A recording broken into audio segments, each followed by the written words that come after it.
Welcome back to the Unbound Unplugged podcast. This is episode 23, and today we're going to talk about dodging your deficiencies, looking at shortcutting your gains and not getting the best result or the best bang for your buck. We generally find a lot of people dodge their deficiencies when it comes to training, specifically in the class workout environment when they're looking at winning workouts. Some of the best examples of this is things like hang power cleans, probably one of my biggest hatred movements right now, because a lot of people will treat the workout of the day or their daily training like a competition, and they'll try and bounce cleans, trying to cycle reps faster to get a little bit of a better time. And yes, in the short term, that's going to pay off. It's going to get your ego a little bit of a boost. It's going to make you feel like you're progressing faster. But in the long term, we're shortcutting things like range of motion. We're not working our grip as effectively as we possibly could be, and a range of other issues. Michael, what's your opinion starting off with dodging your deficiencies? What are things that you generally see people look at skipping or shortcutting, shaving essentially the difficulty of a specific movement or modality? I think the key word there that you said is shaving the difficulty, as where the difficulty is what we're actually chasing. So when we look at training, adaptation comes from the stress stimulus. If we are trying to find the easiest way to do something, create a compensation to do that, we reduce tension, we try to bounce our squat, we try and target, like you said, the bounce on the clean to reduce tension, to make us move quicker, to get a better time on the workout. Inherently, there's always a trade-off. So you need to identify what that trade-off is. Everything is about balance. So if I'm chasing time, what am I trading off in my training to do that? And for most people, if you look at the development, I need to increase my capacity in my hinge. So I need to get my back stronger. If I'm bouncing my cleans, I'm no longer in that hinge anymore. So yes, it makes the rep feel easier. Yes, it gives me a nice little dopamine hit because I'm the first one off the barbell, but I'm not addressing that issue. So now my deadlifts still suck, all right? Or I'm still getting my back jacked up when I have dumbbell snatches, all right? So a lot of the time people think about CrossFit and they go, oh man, there's so much to work on. Really, we just need to simplify it as patterns. And if we have the right intent with training, we're targeting those areas of weakness, there is carryover, and it's not as complex as we think. All right, vertical press is still a vertical press. It can be expressed standing, it can be upside down. Hinging is still hinging. So if I'm getting better with my hinge, with my hang cleans, because I'm spending time in that position, inherently I'm going to get better with the snatches. You also need to pick that. So you need to try and make sure that when you go into your training session, you one, you're aware of it, and then two, you focus on it. So a lot of the time you'll hear people say, the best winners or the people who are winning are actually just the best losers. They probably spend most of their training sessions training with other people coming last because they're focusing on those things. They're not focusing on the time. And then when it comes down to the expression of their practice, which is competing, they're able to optimize even better because they've done the hard work already. And it's one of those things where like sport-specific movements that have been created to make you more efficient, to allow you to move quicker, to shave off seconds, they're designed for exactly that, winning, and has the short-term cost of winning doesn't pay dividends when it comes to the long-term cost, like you said, of developing a better hinge pattern, looking at developing hamstrings more. And like from my personal experience, someone who competed quite a lot years ago, and I was that type of person who bounced the bar. I was the type of person who looked to shortcut those workouts because I wanted the better time, because I thought that's what was required to get or be fitter. Interestingly enough, in that pursuit to try and be quicker, one of the things I noticed really quickly is that when I didn't do that, or there was an element that stopped me from doing that, for example, the short bar is a good element that we have here in our facility that stops you from bouncing. Because it's the shorter bar, there's not enough torque on the bar to get that rebounding effect. The bar doesn't bend with the plates, so if you go to bounce the bar, you're going to wreck yourself, and it's just not going to be efficient. So, and I noticed my grip was getting weaker and weaker, even though I was now cycling 100 kilo hang cleans so easily. if you asked me to do a complex with 2 hang cleans, I could barely do it. I required the bounce. And that's when I realized, like, wow, like this is actually not paying off. Like, okay, now I see that. What other movements have I been doing these kind of elements on?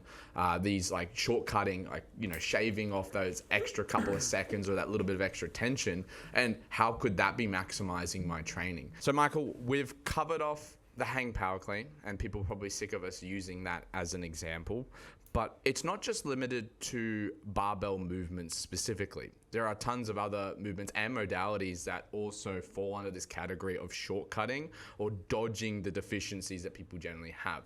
Starting off with gymnastics, the one that we see often is the toe to bar and what we would call a lack of a tight arch. I think you used the term very well during a class yesterday. It's called a tight arch, not a soft arch. Talk about why people would cut short something like a toe to bar, specifically in that arch position. Because it's challenging. So the set might be 10 repetitions. They're holding that tight position. They're starting to accumulate fatigue through the posterior chain. It's only 5 reps in. They still got 5 to go. Someone else is ahead of them because their endurance or muscular endurance of the posterior chain is just better. So what they do is they create a compensation to try and keep up. It's a bit of a problem because it's not addressing their limiter. So they're trying to find a workaround rather than, hey, if I just keep making these repetitions harder, I'm naturally creating progressive overload. My endurance in my posterior chain is going to get better. I need to hold my quality of movement. I need to hold my standard. I don't need to create compensations and workarounds. If you tested them on just a simple arch hold, if we said, okay, now both of you go hold and max effort arch hold, the person who's holding tighter shapes across their gymnastics and their toaster bar is definitely going to hold longer and have better quality shapes. It's just trying to make sure that, like we said, you allowing time for that to progress. We talk about it all the time where we say we wish people just had their training age on their shirt. You're comparing to someone who's maybe been doing toaster bar for 7 years. You've been doing it for 6 months. Don't work around, just allow time to progress, hold your quality of movement. We often talk about it with pull-ups. Don't allow the singles. Don't allow you to break your hollow and elevate your chest for the bar. Every time you allow that, you're allowing practice of a poor pattern. Hold your doubles. If you need to rest 10 seconds, 12 seconds, 25 seconds between your doubles, who cares? Hold the doubles. They'll turn into triples. They'll turn into 4s and 5s. Before you know it, you are catching and leaping in front of everyone else who is taking those shortcuts and those compensations. Yeah, and I'm going to blow my own trumpet, but I'm a little bit of a pull-up expert myself. Looking at the toe to bar, one of the biggest deficiencies I see on the other side of it, which is the hollow position, is the lack of lat engagement. So you'll see the people who are very efficient at toes to bar, they're barely having to do any work. You see they come into that nice hollow position, their legs float up nicely. Yes, they've probably got strong hip flexors too, allowing their legs to get nice and close to the bar, and it's a simple little touch.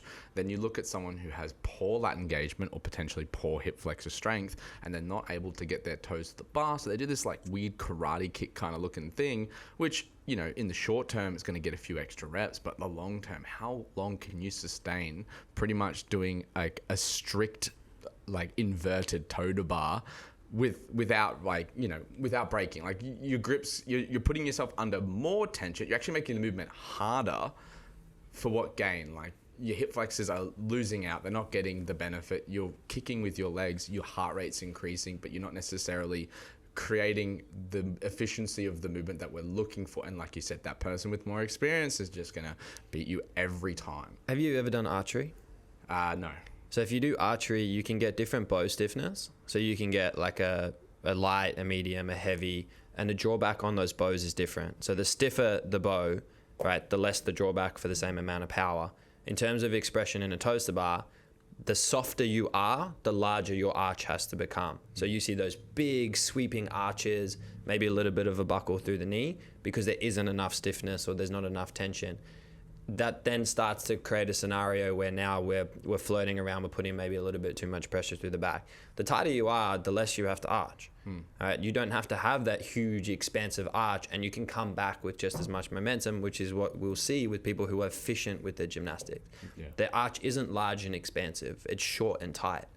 And that's what people need to chase. Yeah, 100%. And funnily enough, when I fatigue in my toaster bar, I actually feel like my technique gets better, because for me the fatigue limiter is grip. It's never the efficiency of the toter bar. Like, I will never not be able to efficiently get into a hollow and arch position versus my grip running out of steam. So for me, when I get more and more fatigued, I find my chest, I come through a lot more, my arch is more exaggerated, my hollow's more exaggerated, my lats are working harder, because they're like, hey, we can't hold on for much longer. You're going to have to start closing that gap quicker so that we can keep holding on to the bar. Other movements, so we've got gymnastics covered, we've got weightlifting covered. Cardio is a big one too, and it's everyone's biggest nemesis in CrossFit, the run.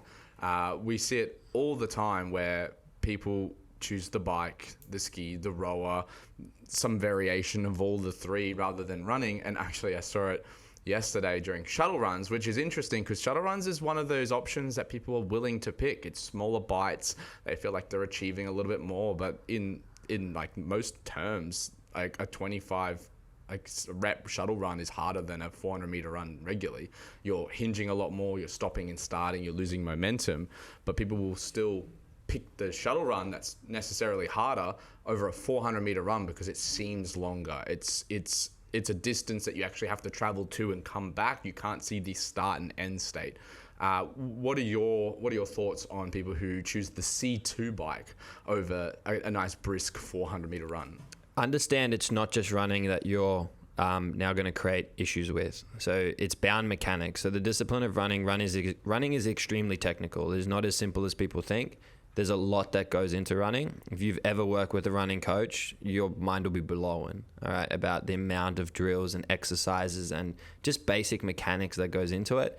You are now compensating your double unders, your single skips, all right, your burpees, your bound mechanics in terms of your bar facing burpees, specifically burpee box jump overs, box jumps, box jump overs, landing off the rig, anything that requires jump land mechanics, you are now probably going to have issues with. Where instead of avoiding it, you think about the concept of it. From a walk, you go to a jog. From a jog, you go to a light run. From a light run, you go to medium. From medium, you go to a hard, and you can regress back. If you can walk, you can run. You just need to stop skipping everything in between. Learn, like everyone can walk, which means everyone can eventually jog. Everyone can eventually do a light run and then build from there. Rather than, like you said, just going and sitting on the bike, and now you're going to have all these inefficiencies, showing up in other movements. And would you just say running is just fast walking? Yeah, you could argue that. It's just moving your feet very quickly.